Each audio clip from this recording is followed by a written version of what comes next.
Welcome to Luca and Miguel. Enjoy the video. You start by confirming prerequisites: iOS up to date, GeoSIM in the tray, and mobile data enabled. Once done, disable Wi-Fi so you test mobile connectivity later. Now open Settings, tap Cellular, then Cellular Data Options, finally select Cellular Network. This gets you immediately to the APN fields.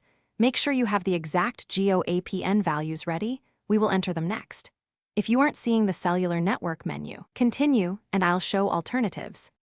You now enter the APN details. Type GeoNet into the APN field and leave username and password blank. That's intentional.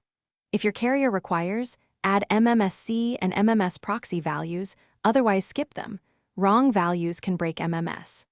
After typing, make sure to go back so iOS saves the profile, then toggle cellular off and on to force the phone to pick up the new settings. This step applies settings immediately and lets you test data and MMS right away. You finish by testing. Open Safari to confirm web pages load, then send an MMS with a photo to confirm messaging. If data or MMS fail, restart the iPhone first, then reinsert the SIM and try again. If that doesn't work, reset network settings. Note this removes saved Wi-Fi passwords, so make sure you know them. As a last step, contact Geo support with your IMEI and the APN values you used. They can push carrier settings or identify provisioning issues. Thanks for watching and please subscribe. It's the best investment you'll ever make.